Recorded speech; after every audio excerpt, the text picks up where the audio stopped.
The Libido Doctor is in. Hello and welcome. This is Dr. Suzanne, and I wanted to talk briefly about the use of dildos.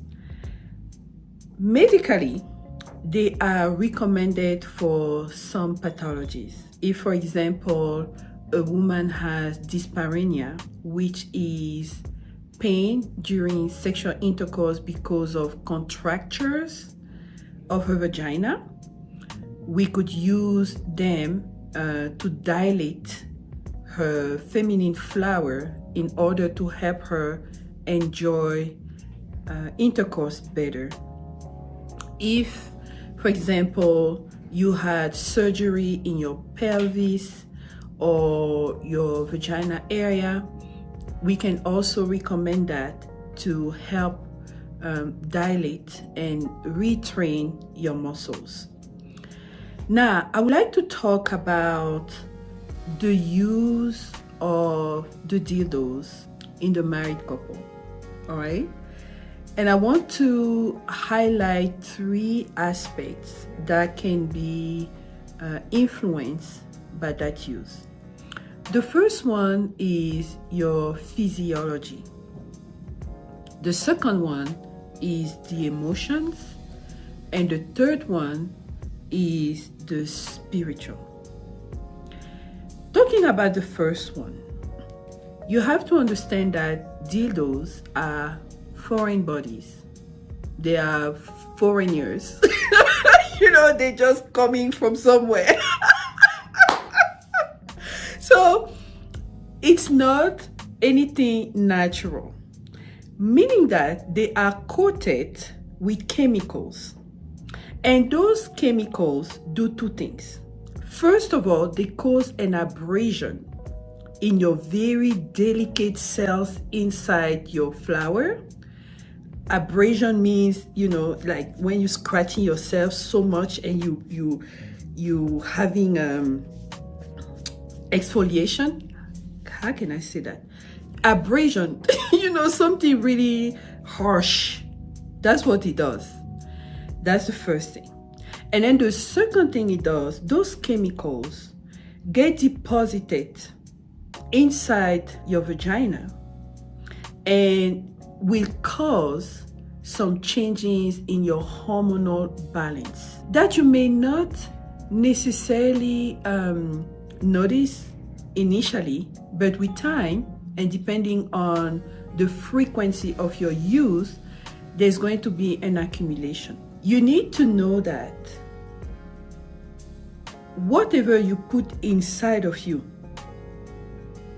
will give the shape to your feminine flower. So if you go out there and you buy a toy that's larger than your husband, there's going to be a problem. Because when he comes to meet you, there's not going to be a tight fit. No. And you may not even feel him the way you like. And that's going to be a problem. It's going to be a problem. The other thing it does is that because you use it by yourself, you determine the frequency you want to get you to that threshold of pleasure. And your husband might not know that. Therefore, you're going to be frustrated because he's not using the same frequency because he doesn't even know. And he's not even fitting anymore because the size that you're using is just humongous. Girl, those are the dangers. Okay. The type of orgasms you're going to have and the type of nerves you're going to recruit for those orgasms. Let's say is you're using the vibrational part, you're using the twisting part, you're using the sucking part, you're using whatever.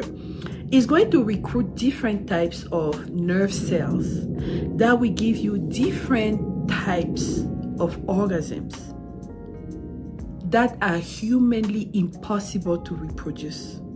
So you're putting your husband in a tough spot. All right. So it takes us to the emotional consequences. Emotional consequences are going to be for your husband, performance stress. He could even have premature ejaculation. He can have erectile dysfunction because he will feel that you're not there anymore. I was reading the story of a husband who decided to offer a dildo to his wife for her birthday. Who does that? I don't know. After a while, the guy discovered that the wife wasn't too much into him anymore. She was like, oh no, honey, no, don't touch me down there. Don't go down. You know, it hurts me. Then he discovered that the days after the intercourses, she was using her dildo actively. He started monitoring her, monitoring the position. Oh, where is it? Is it under the pillow? Is it at the... I'm sorry. But that's what you get. That's what you get. Why do you introduce that to your bedroom? Some people like it, some people don't. But there are consequences. And you may not see them initially, but you will discover them as time goes by. Okay? So that's on the man's side. But on the woman's side, if you get used to the type of orgasms you're getting from your toy, your husband, you are not going to value him anymore like that too. Because you feel that he's not giving you what you like. That's dangerous. Meanwhile, God gave you his toy to enjoy, to play with, to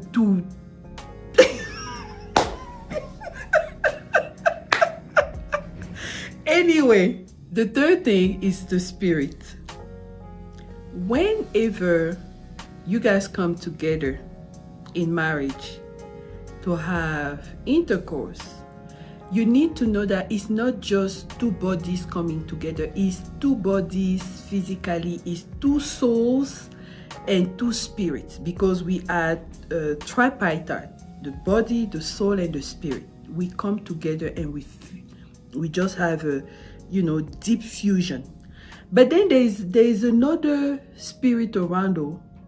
It's either the spirit of God, or it's the familiar spirit of your father's altar or your in-laws altar that you cut at the dowry ceremony. Or even a spirit husband that is following you because you're using his toy. Be careful, oh. So, even though it's very popular, and I know I'm not going to be very popular for talking about this and not really encouraging that, but I believe that if we want to go back to caring for each other, to valuing each other, to really connect and have intimacy, we have to go back to square zero. We have to relearn to know each other. We have to understand what makes us happy. And you know that touch is one of the love languages. We have to relearn to know who we are, know who our spouse is, find out what makes them feel good. I tell you, ladies, if we do that, husbands will be less hooked to porn, to masturbation, to all those conditions, premature ejaculation, low self-esteem. This is going to be erased for at least 80% of the cases. All right, so that's my take on that. You can already tell which side I stand on. But I understand, for those who've been using that forever and ever, just learn, begin to cut down. If you use it 5 times a week, go down to 3, then to 2, then to 1, then to 0. And then retrain your mind retrain your brain to learn your husband. All right. Thank you so much for watching. This was Dr. Suzanne, and I'll talk to you later. Bye.